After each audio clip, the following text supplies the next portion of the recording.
We're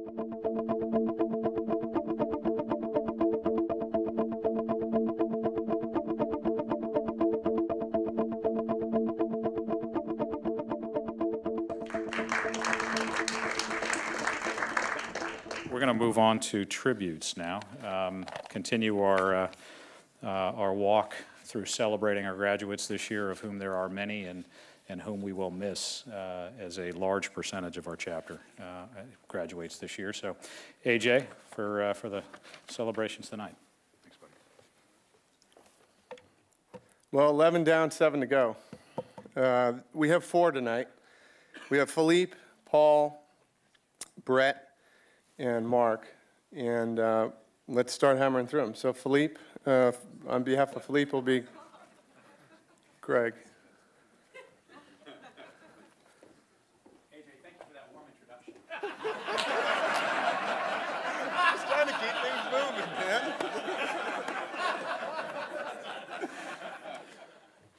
Good evening. I am incredibly proud and honored to spend some time talking to you tonight about a very close friend, Philippe Tartavull, and his beautiful wife, Helen, who are 49ering from our YPO chapter.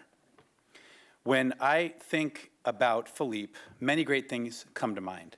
4 things that I really most admire about Philippe is his love of YPO, his incredible spirit of adventure, the fact that he is a very successful global business leader, and most importantly, the exceptional family that Philippe and Helen have raised together. As you can start to see from these photos, and these are photos of Philippe in his first YPO forum, Philippe has done something that most have never accomplished in YPO. He has been in a YPO forum for 15 years. First in a forum that started in 1998 and went to about 2006 before it had to be considered non-YPO because a bunch of members 49ered out. And then later, he actually seeded and helped create a new YPO forum that, as I understand it now, is thriving today. Why is this so significant? Because as many of you know that are in a forum or that are about to join a forum, to be in a forum for a long period of time requires an extraordinary amount of commitment and dedication. It requires selflessness to give absolutely everything you have. And only if we do those things does a forum survive long enough to gain what Philippe has helped create. A couple of shots. That's 1998. And then here is Philippe's new forum that I understand is doing incredibly well. When I also think about Philippe and YPO, having been in the chapter with him for as long as he's been in it, literally to the day, he's really enjoyed and I've loved all the different events that he's done. He had a great sponsorship result for our chapter.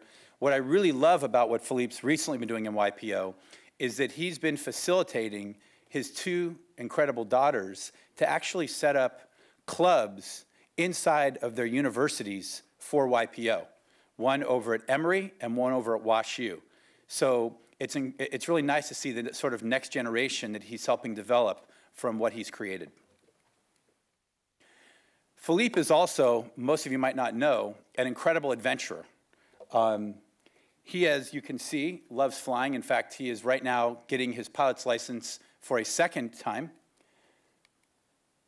He likes to have fun. There's Cuba. A quick story about this. I didn't put these pictures together, but in our YPO forum, I learned after all these years that Philippe, I guess because he's French, is virtually a sommelier.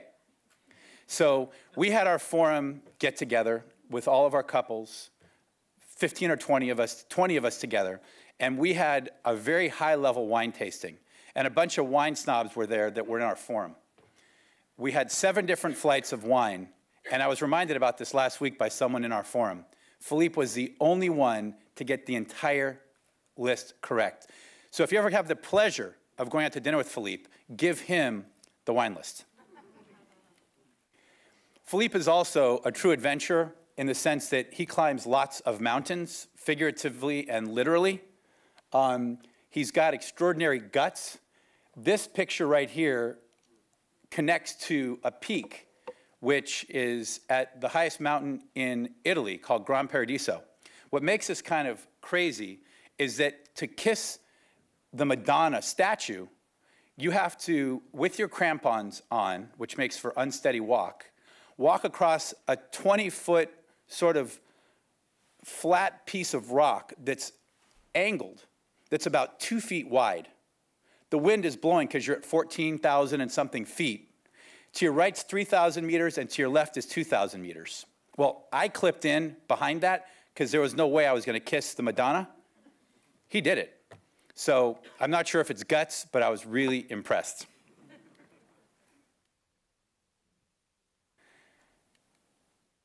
There's Philippe flying, a little Olympic experience. This is a good one. This right here is truly what I would call, I didn't choose these pictures. Philippe is, most of you might not know, really a very highly respected global business leader. As you can see from the photo, lots of credibility. But in all seriousness, Philippe has been the CEO of multiple corporations that are publicly traded in both Europe and the US. And he has the recent distinction of having taken a company that was a little bit financially challenged, turned it around in about 4 years as its CEO, took the stock from, I don't know, as low as $1 maybe to over $7, and sold it to the largest publicly traded competitor in its industry just late last year. So beyond being great within YPO and adventure, Philippe is truly an incredible business leader. And if any of you have had a chance, either been in forum with him or maybe served on a board with him, if you haven't, pick his brains, because he is truly one of the most creative people that I have ever met.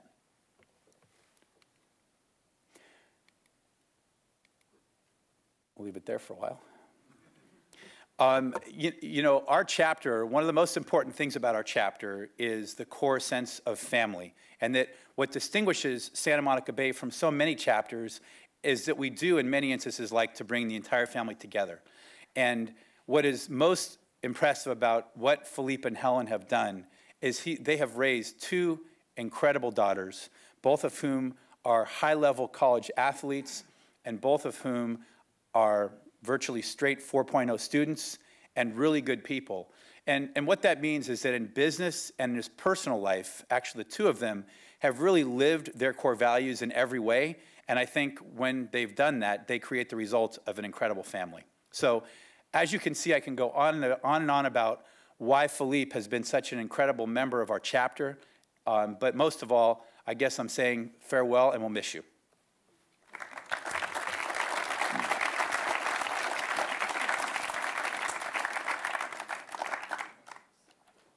Okay, let's try this again.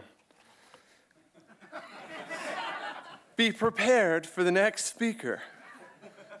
By the way, I picked the pictures. I thought they were kind of funny. Maybe I'm not funny here. Okay, for Mr. Paul, we are going to have George Minardos. Mr. Minardos will be serving as our next educational chair for next year. He stands at 6'4", has a great personality, and darn, he looks good. Much better. None of which is true. 6'1". Where's Paul? Right here. Paulie. Okay. I know this is painful. Paul asked for this not to happen. He's like, can't we just skip the whole thing? And that kind of is Paul. Very humble. First of all, if you want to take a look at Paul, can you believe this guy's graduating? Do we have a picture here? Oh, it's black and white, so it doesn't really work. But it wouldn't matter if it was in color, because he doesn't have a single gray hair. And can't believe the guy's 50. I think, you know, there's a lot that's easy to not like about this guy. He's got all his hair. He has no gray. He's probably in better shape than he was when he joined the chapter. And it's kind of hard to believe you're leaving. But I just want to, I'm personal friends with Paul, and Jolene was before I joined the chapter. By default, so has Kristen become. And she couldn't be here tonight, unfortunately. It's her her birthday, and she's getting a birthday massage, but she wanted to say she loves you. And when we first went out with Paul and Jolie, we had a great time, just really hit it off. And then valet comes, and I don't want this to come out the wrong way, more for Kristen, but Paul's car comes up, and it's a Hummer. And she's like, how is he such a good guy? He drives a Hummer. and for all those of you that drive a Hummer, she would say the same. But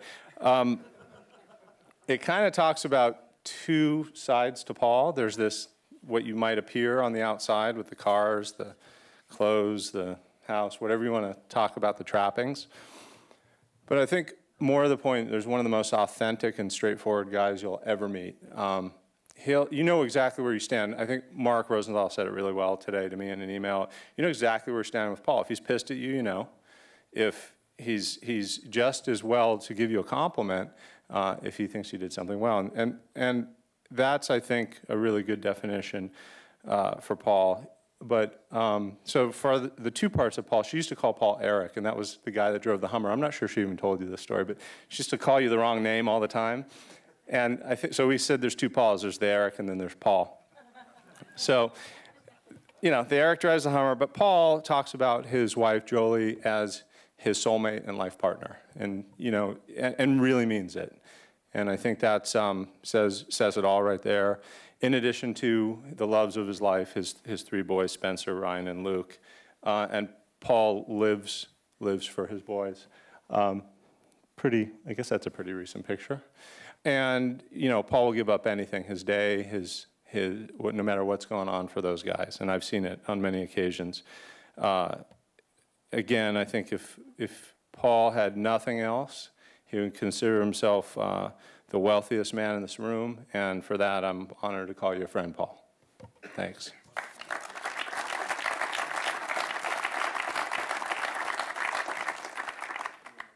All right, well, Paul, wait till you see these. Not good? It looks good.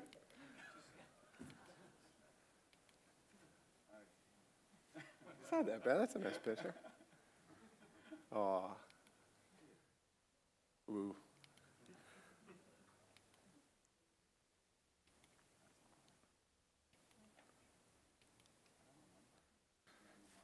They were you. Yeah, thank you, man. So now I get to introduce my partner in crime, Sandy, and he will be doing Mark's. Come on up, Sandy. I guess that warm introduction was a one-time thing, huh? Yeah. Okay. Let's see where the there we go. So thank you again, AJ. You know, our chapter is unique for many things. I mean, we're highly functional and just have incredible resources and have an incredible history. But the most important thing I think that makes our chapter special is we have incredible members. And I'm honored to help share my feelings about a very good friend of mine, a role model to me, and a soon-to-graduate hero, Mark Rosenthal. Mark, as you can see, doesn't do anything halfway. Mark has been a membership vice chair, a membership chair, a finance chair, and has a short list of hobbies and activities. He has given generously to YPO from the company he owns with his father, George. George is here as well. Thank you, George, for coming with us, joining us. And through Raleigh Enterprises, whether it's wine or hotels or studios, Mark has been the go-to guy for our chapter. But most notably, he shares his abundant mind with everyone who talks to him. And he's just a fantastic resource. And I think anyone who spends any time with Mark knows that he is the most interesting man in the YPO world. Okay. And sorry, Lori, we left you out of that picture. But as you can see, Mark is very magnetic. And I'm sure you can see from the looks on Mark's face, he's obviously very excited to be mentoring these MBA students. But I know what the students are thinking. They're thinking, I spent all this tuition and 4 years in college, and they learned more from Mark over Heineken than they did their entire time at USC. And yes, I said USC. Hard to believe, but Mark makes it appear credible that a Jewish guy could be on a flight deck on an aircraft carrier and not look silly. Yeah, well, not totally silly. On weekends, the super interesting Mark performs a unique cabaret at his favorite superstore. You know.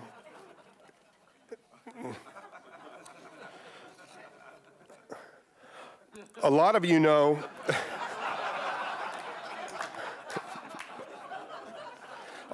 that Mark and his dad George founded the movie studio Raleigh. What many of you don't know, that Mark's early career centered around making films which highlighted the beautiful act of lovemaking between two total strangers in black and white.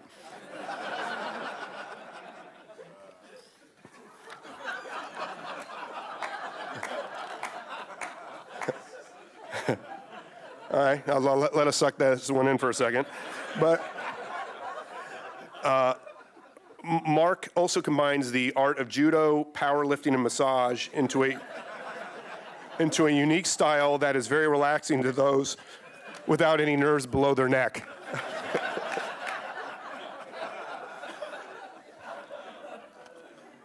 Here, Mark applies that subtle technique to add just the right amount of lime to his favorite drink.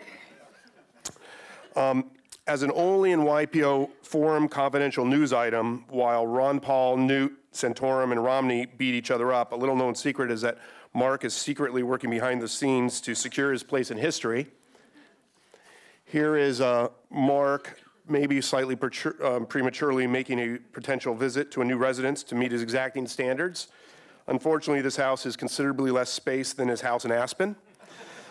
The type of sacrifices Mark is always willing to make for his friends, I think, should impress all of us. One reason that I so love Mark, and I really do, is that besides his great personality and wit, he owns a giant jet that he lets his foreign mates fly in.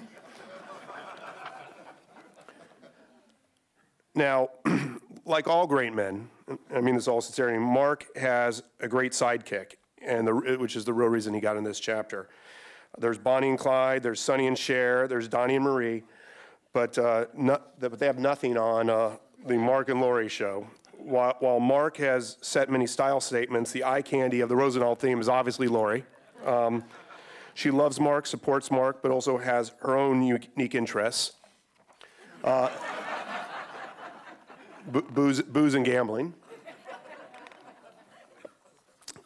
Now, the love affair of Mark and Lori is something that is inspirational to all of us, and it's just beautiful and so obvious to see. They support each other, they finish each other's sentences, they occasionally make out in front of all of us.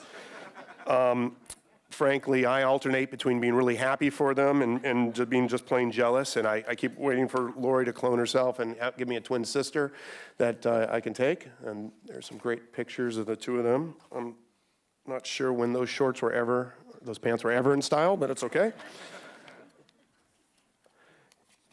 One of the things that I know Mark for all their achievements and everything that they've created in their life are most proud of is their incredible son Matthew and the relationship that they have with him. And anyone who's seen the three of them, I think, knows how blessed they are as a family. Many a man have attempted to capture Mark and force him to share his secrets of charm, intellect, and magnetism, and it turns out it's not transferable.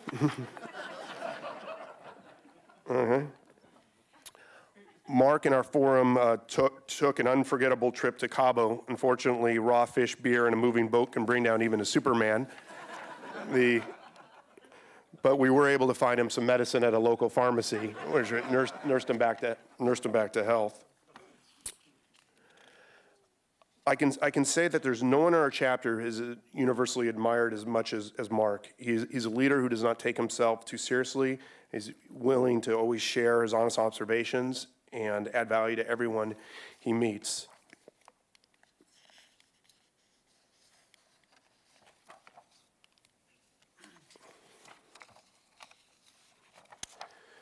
Mark may be bitter number 207, but by any measure, he's number one in my YPO life and my experience. Mark is an amazing guy who I feel blessed to know and have been able to share so many incredible experiences with. When they say only in YPO, I think they're referring specifically to Mark Rosenthal. Mark is a reminder of no matter what material blessings you have, the blessings of the people who touch us throughout our lives are what really count.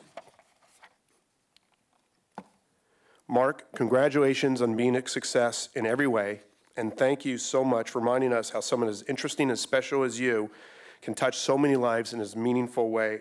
I look forward to growing our relationship over the many years ahead, but I'll miss you at every chapter meeting. Thank you, Mark.